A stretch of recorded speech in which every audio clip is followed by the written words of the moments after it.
l'Esprit Saint qui vient sur les apôtres, sur les disciples. La continuité de l'aide du mystère de Jésus.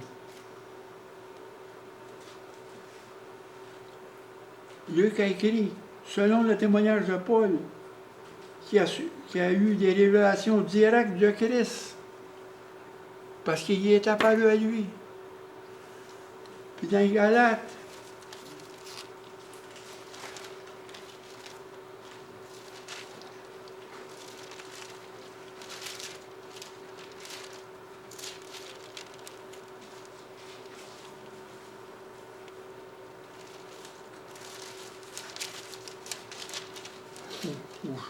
chapitre 1, verset 15. Mais lorsqu'il a plu à celui qui m'a mis à part, c'est le Christ qui l'a mis à part. Il n'a pas consulté personne.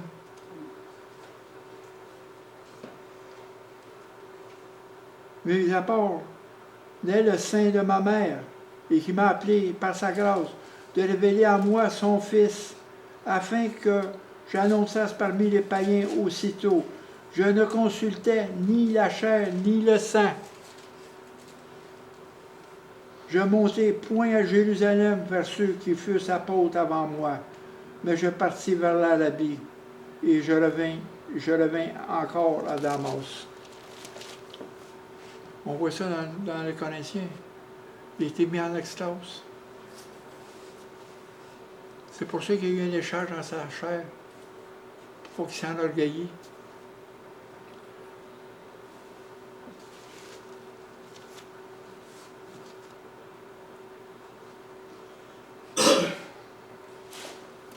Luc a été un théologien pour les pauvres et de toutes conditions sociales. Matthieu, selon Hieronymus, en 180, en l'an 180, a écrit que Matthieu a publié sa propre évangile parmi les Hébreux, dans leur propre langage, parce qu'il est écrit en araméen, ça n'a pas été écrit en grec. Ça a été traduit en grec, mais cet évangile-là est écrit en araméen. Et le reste est tout écrit en grec.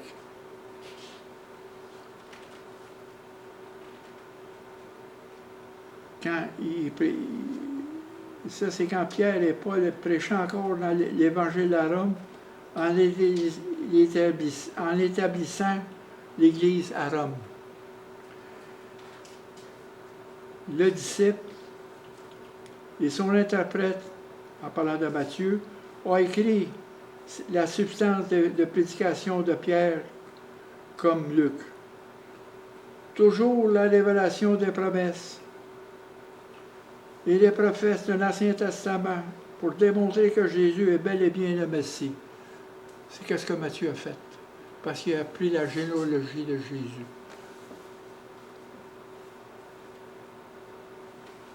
Il fait le pont entre la chrétienté et le judaïsme, soit entre l'Ancien Testament et le Nouveau Testament. Et Jean écrit son évangile en l'an 90, à la fin de sa vie, à Éphèse. C'est le dernier.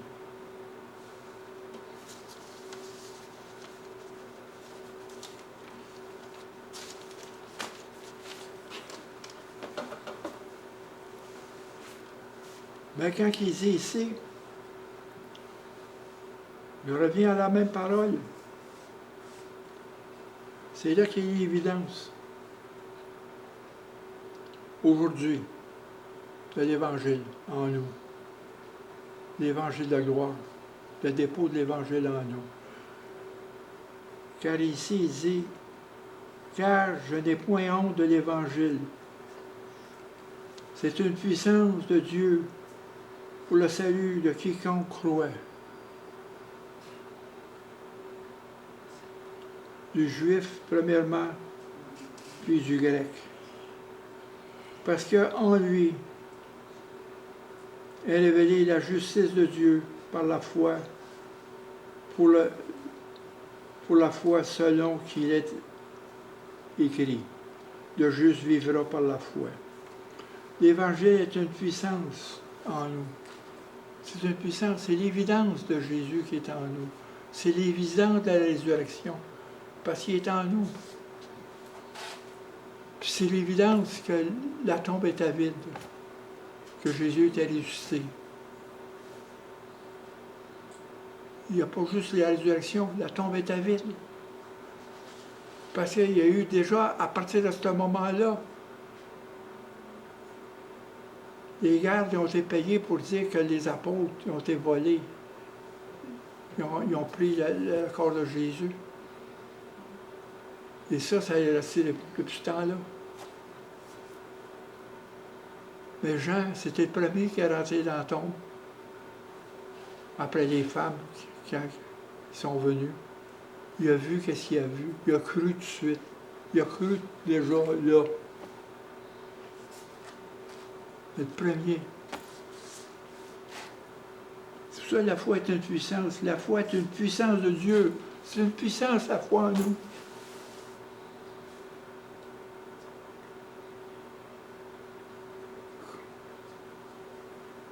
Est-ce que vous croyez ça? Amen. Quand Jésus a dit à Marthe, il dit, crois-tu que tu ne mourras pas? Et même si tu meurs, tu vas vivre. Crois-tu cela? Il dit, oui, c'est le Christ qui doit venir. Et la première qui a connu le Christ, c'est la Samaritaine, sur le bord du puits. Jésus a prononcé le mot-là la première fois. Pas un juif, c'est une Samaritaine.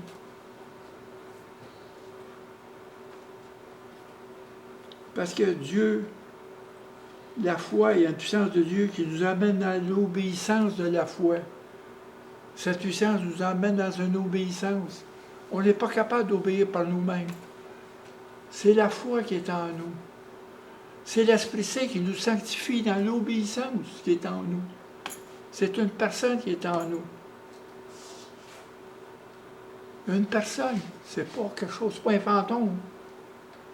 Une personne, comme on se voit, une personne est en nous. C'est le grand miracle. C'est le grand privilège que Dieu est en nous, qui a fait de nous son sanctuaire, son tabernacle, dans lequel il réside, avec son Esprit Saint. C'est un privilège.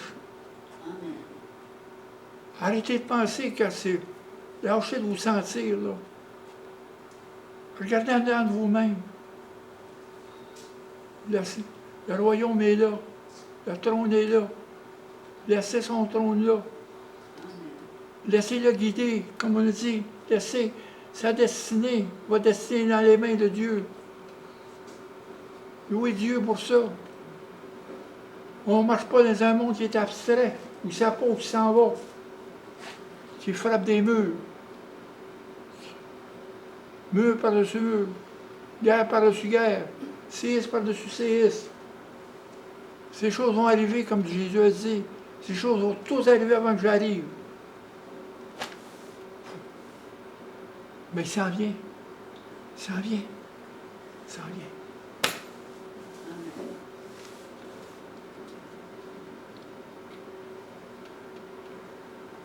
Il dit en 1 Corinthiens au chapitre 1, verset 18, « Car la prédication de la croix est une folie pour ceux qui périssent, mais pour nous qui sommes sauvés, elle est une puissance de Dieu. » Une puissance de Dieu.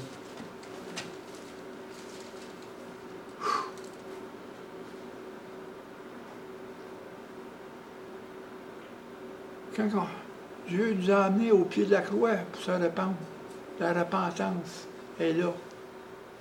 Elle est là. Le chemin de la repentance, il ne faut pas l'oublier.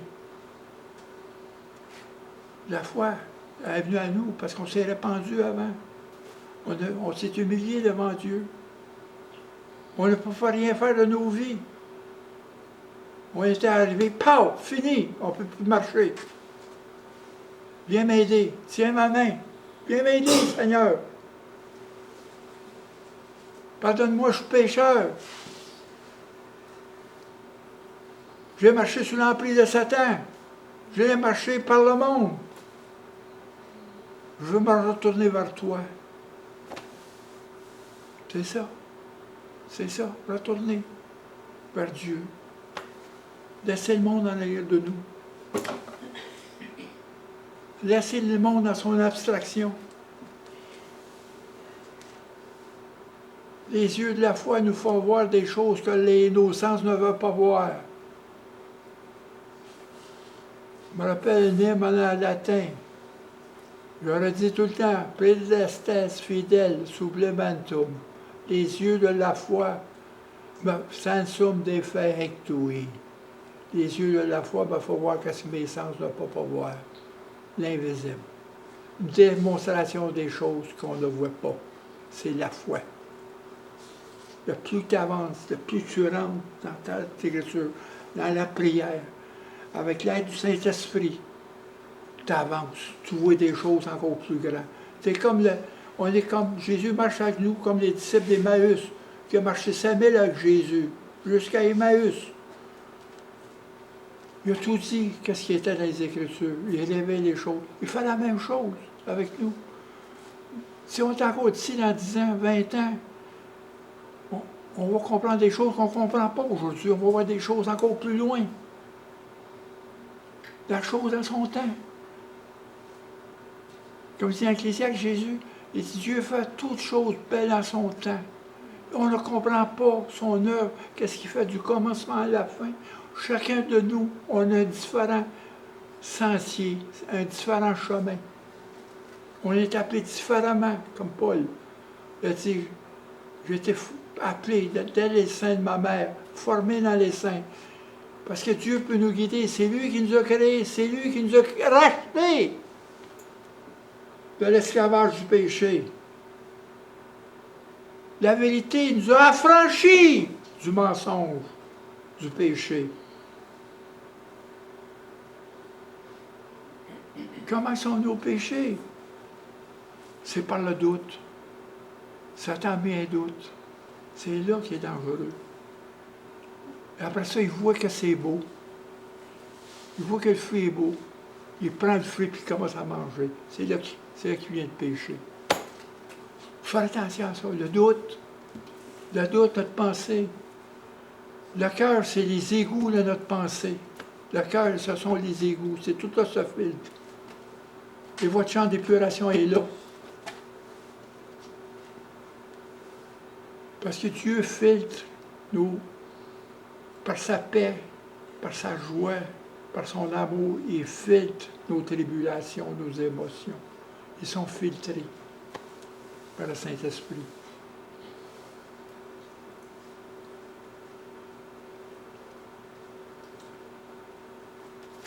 Puis,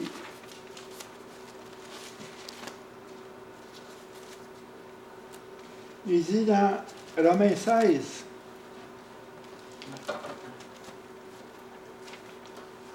à celui qui peut vous affermir selon mon évangile et la prédication de Jésus-Christ, conformément à la révélation du mystère caché pendant des siècles. C'est un mystère. Qu'est-ce qu'on est révélé? C'est un mystère pour le monde. C'est un mystère. Mais c'est celui qui peut nous affermir dans la foi. C'est ça, à celui qui peut nous affermir. Les affermir dans la vérité. Quand Jésus a prêché, il a prié le Père, sanctifie-le par la vérité. Dans Jean 17, sanctifie-les par la vérité. Mais les apports par la vérité. La vérité nous a affermis. Dans le baptême de l'Esprit Saint, nous avons reçu une puissance, un réveil spirituel. On est à mort. La grâce qui nous était désignée avant la fondation du monde, dans l'élection, on faisait partie de l'élection parmi les élus, est venue à nous, dans le temps de Dieu. lorsqu'on était assis dans les cendres, lorsqu'on était assis dans les ténèbres, lorsqu'on était dans notre tombe, mort et prisonnier du péché. C'est lui qui est venu nous chercher. C'est lui qui nous a amenés vers la fontaine de la grâce. On n'a plus d'honte, plus de blâme. On est irréprochable devant lui, purifié. La puissance de l'Évangile, c'est ça qu'a fait. Pour celui qui croit, le salut. Parce qu'elle nous purifie, elle nous sanctifie, elle nous met à part. On ne pense plus comme les autres. Nos pensées de plus en plus se rendent plus captives à l'obéissance de Christ.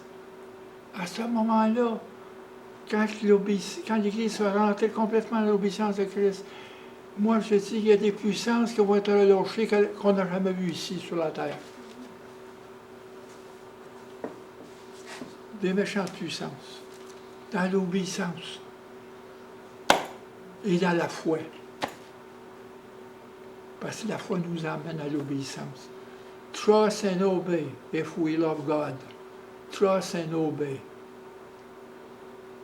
Regardez ces deux mots-là, la confiance et l'obéissance.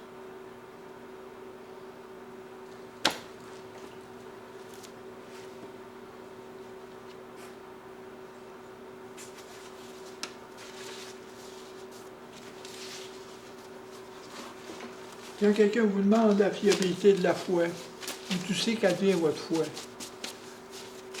Ah, tu vois, c'est écrit par les hommes. Ouais.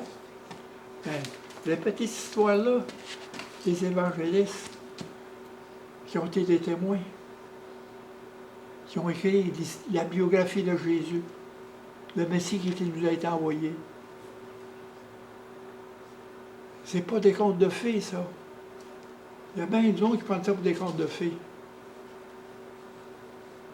Même encore, il y en a beaucoup qui sont assis parmi vous, puis encore là, ils ne sont pas assis encore là-dessus. Ils n'ont pas une ferme assurance de ces choses-là. Ils n'ont pas une conviction encore pleine pour se consacrer pleinement, de tout lâcher. Comme Jésus, comme Paul a dit, j'ai été saisi par lui, je cours pour le saisir. Si je puis jusqu'à la résurrection. J'abandonne tout, j'abandonne. Si j'étais avant, j'étais un des pharisiens parmi les pharisiens. Il a tout abandonné. Il faut demander, il faut abandonner notre propre personne, qui qu'on est.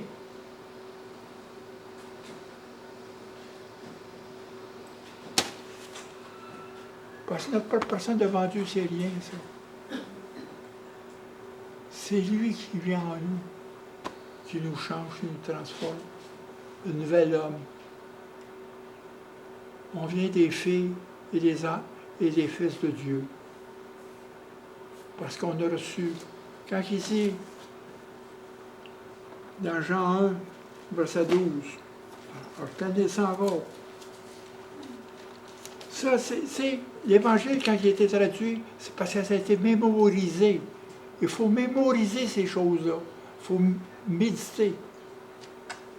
Il faut garder ça en mémoire. La parole, gardez-la en mémoire. C'est le même que ça a été transmis l'Évangile avant que ça soit écrit. OK, Jean 1, verset 12.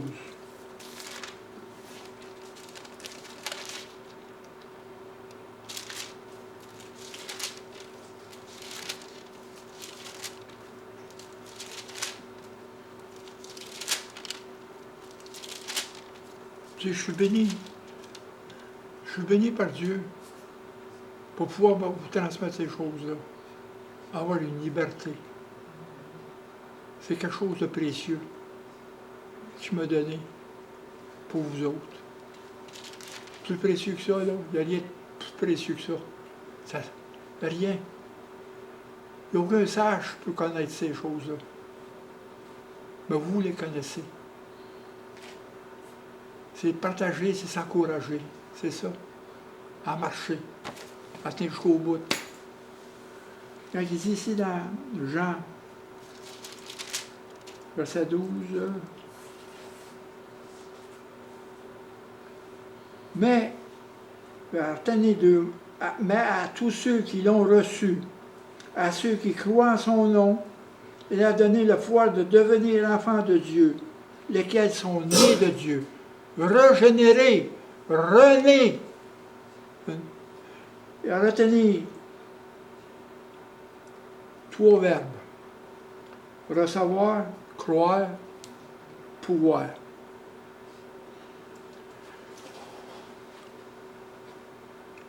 Croire plus recevoir est égal à pouvoir. Tout simplement. Croire plus recevoir est égal à pouvoir. Point. Ça se termine là. Hein? Le Seigneur,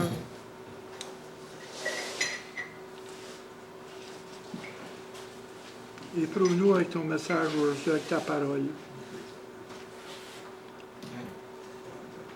Parce que ta parole est vivante. Quand tu as dit, l'homme se nourrira pas de pain seulement, mais de tout ce qui vient de ta bouche. Car ta parole ne revient pas à toi sans effet, comme la rosée. Ta parole est en nous, elle nous transforme, elle est vivante en nous. Merci Seigneur pour ta parole. Merci Seigneur pour le dépôt que tu fais en nous de la foi et de ta grâce. Merci Seigneur que tu nous soutiens dans le combat de la foi pour qu'on puisse finir cette course. Bénis-nous Seigneur avec ta parole aujourd'hui et que cette parole soit éprouvée en nous, gravée en nous Seigneur. Qu'elle soit gravée. Comme tu as gravé tes commandements sur une table de pierre, mais tu les graves sur nos cœurs. Pour ta gloire, au nom de Jésus-Christ. Amen. Amen.